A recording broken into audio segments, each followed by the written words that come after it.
E aí, pessoal, tudo bem com vocês? Hoje nós vamos iniciar aqui o nosso estudo do PET volume 2, mais voltado aí na semana 1 para o sexto ano do ensino fundamental. Qualquer dúvida que você tiver na resolução ou na correção deste PET aqui, estou à disposição para melhor te atender. Então deixe aí nos comentários que nós vamos te responder assim que possível. Um favor que eu já te peço é que você se inscreva no canal. Isso vai motivar muito nós que estamos gravando o vídeo a estar produzindo mais materiais. Também, se possível, dê o seu joinha, tudo bem? Então vamos iniciar a aula aqui. Desejo a vocês uma boa aula e vem comigo aqui. Então, pessoal, nessa primeira semana do volume 2, nós vamos abordar o conteúdo geometria, conforme pode ser visto aqui na nossa rota de estudos. O primeiro exercício é um exercício muito tranquilo, porque você não precisa fazer nada. É apenas uma explicação sobre o conteúdo, tá bom? Então leia com atenção. Vou estar lendo e dando algumas dicas a vocês. Em nosso dia a dia, encontramos objetos de formas variadas que possuem três dimensões: comprimento, altura e largura. Eles são chamados de tridimensionais. Ou também, pessoal, podem ser chamados aí de objetos 3D. Então, tudo que você pega no seu cotidiano tem três dimensões. Seja um caderno, seja uma caneta, um lápis, uma borracha, sempre possui comprimento, altura e largura. Os objetos tridimensionais são matematicamente chamados de sólidos geométricos. Tudo bem? Então, matematicamente, você pode chamar todos de sólidos geométricos. Eles podem ser classificados em dois grandes grupos: os redondos e os poliédricos. Então vamos entender um pouco mais sobre essa classificação. Exemplos de corpos redondos são a esfera, o cone e o cilindro. Exemplo de corpos poliédricos é o cubo, o paralelepípedo e o prisma. Dica para vocês aí, tá, pessoal, para você conseguir separar. Os corpos redondos sempre possuem curvas em suas arestas ou faces. Como assim, professor? Observe a esfera. A aresta, só para quem não lembra, é onde as faces se encontram, tá bom? Observe a esfera. A esfera não tem um formato curvo, então é um corpo redondo. O cone não tem uma base curva, é um corpo redondo. A mesma coisa com o cilindro, ó, base curva, então também é um corpo redondo. Já os poliédricos, ó, não aceitam curvas. Então anota aí, poliédrico não tem curva. Exemplo, o cubo é o paralelepípedo, o prisma, tudo bem? Observe que tudo é reto, não tem nenhuma curvinha. Uma outra coisa interessante que eles são divididos em prismas e pirâmides.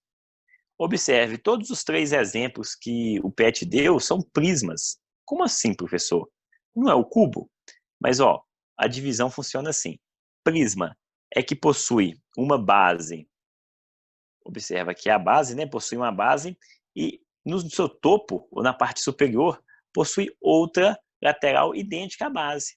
Então, exemplo do cubo, ó, ele começa e ele continua aqui com a base, ele tem o mesmo formato aqui, ó.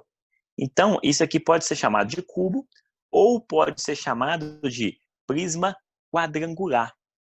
O que dá um nome quadrangular é a base. A base não é um quadrado, então pode ser chamado prisma quadrangular. O paralelepípedo pode ser chamado de prisma regular. Por que é prisma? Do mesmo jeito que está embaixo, está em cima. Tudo bem? Anota isso aí. E o prisma triangular também pode ter essa característica, tá bom? Agora, e as pirâmides? As pirâmides, por sua vez, você vai lembrar lá do Egito, ó, elas têm uma base normal, só que o topo delas é um ponto, ou seja, um vértice apenas. Então, quando isso acontece, são as pirâmides. Quando isso não acontece, são os prismas. Tudo bem? Então, vamos lá. Cite dois exemplos de objetos que têm formas de esfera. Então, esses objetos, pessoal, isso é bem aí do seu dia a dia, é o que você lembrar no seu exemplo. Eu vou citar alguns exemplos aqui do nosso dia a dia. Ó. Esfera, uma bola de vôlei, é uma esfera, né? Observe que ela tem as mesmas formato, a mesma característica. Um outro exemplo aí poderia ser o nosso bom e velho pão de queijo, né, uai? Então, assim, observe comigo. É claro, é evidente que o pão de queijo, ele tem alguns mais achatados, mas, no modo geral, ele tem um formato esférico, não é verdade? Cilindro, um objeto cilíndrico do nosso dia a dia. Ó, uma lata aí de milho ou de algum outro conservante tem essa característica do cilindro, né? Tudo bem? Tem uma face aqui, face arredondada em cima, outra embaixo, e tem essa união aí. Tranquilo? Um outro exemplo seria os copos. Alguns copos que nós temos na nossa casa têm formato cilíndrico. Temos também exemplos do cone. Um exemplo bacana do cone é o cone. Até com certeza o nome do cone é por causa do seu formato, né? E um outro exemplo aí de cone seria a casquinha do sorvete, né? Que tem esse mesmo formato aí, ó. Tudo bem? Agora só uma dica aqui, ó. Esse exemplo 2, todos esses exemplos citados são corpos o quê? Redondos, tá? Todos eles possuem curvas. Então, por isso, são os corpos redondos. Exemplo número 3, né? Descreva com suas palavras os prismas e pirâmides representados abaixo. Então, observe, ó. Descreva com suas palavras. Isso aqui, pessoal, é bem particular, tá? É o que você conseguiu visualizar. Eu vou descrever com as minhas palavras e depois você adapta nas suas. Você vai escrever da forma que você viu, tá bom? Às vezes você vê alguma coisa a mais do que eu, ou a menos, e aqui nós vamos nos complementando. Então, ó, primeiro, isso aqui é um prisma ou uma pirâmide? Exatamente, uma pirâmide, ó, porque ela começa com uma base e termina com um ponto. Sempre que acontecer isso é pirâmide. Não aconteceu isso, é prisma. Então, ó, eu tenho que isso aqui é uma pirâmide triangular. Mas por quê, professor? Observe a base dela, ó. A base dela não é um triângulo? Então é uma pirâmide triangular. Se fosse um quadrado, pirâmide quadrangular. Se fosse um pentágono, né, ou seja, uma figura com 5 lados, pirâmide pentagonal ou de base pentagonal, tá bom? Aqui, ó, nós temos um prisma. Por quê, professor? A base dele começa com pentágono e termina com pentágono, tá? Mas só voltando aqui no primeiro exemplo, ó, nós temos uma pirâmide triangular. Uma outra coisa que nós podemos falar dela é um corpo poliédrico, ó, bacana. Por quê mesmo, professor? Porque ele não possui nenhuma curva. Temos também, ó, que bacana, essa pirâmide triangular, ela possui 4 faces, ó. Uma face, outra escondida lá atrás, essa desse lado e essa. São 4 faces. Agora, olha que bacana. Um poliedro de 4 faces pode ser chamado de tetraedro. Tetra, 4, tá? Edro faces, 4 faces, tá bom? Vamos para o próximo exemplo. Como já mencionado, ele é um prisma. Prisma pentagonal, ou prisma de base pentagonal. Isso se dá por causa disso aqui, né, pessoal? Ó, ele tem ó, uma base com 5 lados. Por isso que nós podemos falar prisma pentagonal. Também é um corpo poliédrico.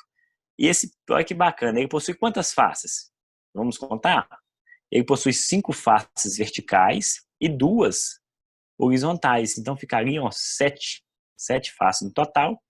Por isso ele pode ser chamado de um heptaedro, ou seja, um poliedro que possui 7 faces.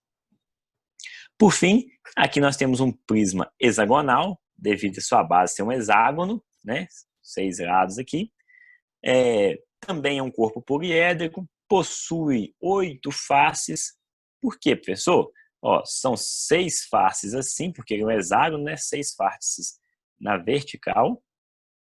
E essas duas aqui, ó, na horizontal, tá bom? E por isso ele pode ser chamado de um octaedro. Nome diferente, né? Exercício de número 4. Aí tem uma notinha aí, saiba mais. Saiba mais. Ela é muito importante, você tá dando uma focada nela aí, ó. Vamos ver juntos? Os poliedros possuem faces, arestas e vértices. As faces são, então, as laterais, tá, pessoal? Observa comigo, eu vou fazer uma face aqui para você ver. Ó. Essa aqui, ó, é uma face. Ou seja, isso aqui que eu risquei, ó, é uma face desse poliedro. Então, ele possui 1, 2, 3, 4 faces. Outra coisa importante que nós podemos ver aqui são as arestas. As arestas são o que une as faces. Então, toda vez que uma face encontrar com a outra, nós temos uma aresta. Tudo bem? Então, as arestas são isso aqui, ó, uma aresta, duas, tem outra lá no fundo, né? Outra aqui, tem outra aqui, ó. Todas essas, todas essas são arestas, tudo bem? E por fim tem os vértices, que já é onde as arestas se encontram. Então, só recapitulando, ó, as faces, onde as faces se encontram são as arestas, e onde as arestas se encontram são os vértices. Então, ó, exemplo de vértice, 1, 2, 3 e o 4. Beleza? Então, exemplo 4, o exercício 4. Quantas faces, arestas e vértices possui um cubo? Na apostila de vocês, pessoal, não tem esse desenho, tá? Eu que trouxe para exemplificar vocês. Então, imagine comigo aqui um cubo, tudo bem? Quantas faces? Se você contar as faces de um cubo, você vai encontrar 6. Uma forma que eu dou uma dica a vocês aí, se você tiver um dado, né, aqueles dados de jogar em casa, pode contar que você vai encontrar 6 faces. Tá? Então, ó, são 6 faces. As arestas, se você for contar as arestas aqui, ó, são 1, 2, 3, 4, você vai contar 12 arestas. E vértices, que são os pontos, né, onde as arestas se encontram, ó, 4, 8 arestas. O prisma triangular, mesma coisa, ó, contando as faces seriam 5 faces, ou seja, 1, 2, 3, 4, 5, tranquilo? São 3 aqui e 2 dos topos. 9 arestas e 6 vértices. Os vértices aqui, ó, 1, 2, 3, 4, 5, 6. Beleza? Tranquilo, pessoal? Exercício de número 5 e o último aí da nossa semana, ó. As pirâmides recebem nomes especiais de acordo com a forma geométrica que aparece em sua base, conforme a gente falou, não é verdade? Ó, a pirâmide número 1 é chamada triangular. Pesquise e escreva um nome especial para as pirâmides 2, 3 e 4. Ó, vem cá comigo, eu vou te explicar coisa bacana. Se é um triângulo na base, pirâmide triangular. Se é, exemplo 2 aqui, ó, vamos ver qual que é o formato da base. Eu tenho um lado, 2, 3, 4, 5, 6. 6 lados é o quê? Um hexágono. Então, número 2, pirâmide hexagonal. Número 3, vamos ver a base? Eu já sei com a pirâmide, porque começa com a base maior, termina com um ponto. Então, ó, exemplo 3 aqui, eu tenho uma base no formato de 4 lados, né? Não posso falar que é um quadrado, que eu não sei se os lados são iguais. Então, você pode escrever da seguinte forma, ó, pirâmide quadrangular, tá? E, por fim, eu tenho uma pirâmide aqui que tem quantos lados? Vamos lá? 1, 2, 3, 4, 5. 5 lados, pirâmide pentagonal. Simples assim, tá, pessoal? Então, aqui se encerra a nossa semana. Obrigado por assistirem e queria pedir novamente, se possível, se inscreva no canal, compartilhe esse vídeo se você gostou com seu colega, envia para ele e assim nós vamos juntos, tudo bem? Daqui uns dias eu posto para vocês aí a semana 2, então se inscreva aí e acompanhe as nossas dicas do canal. Obrigado pela atenção, um grande abraço e até mais.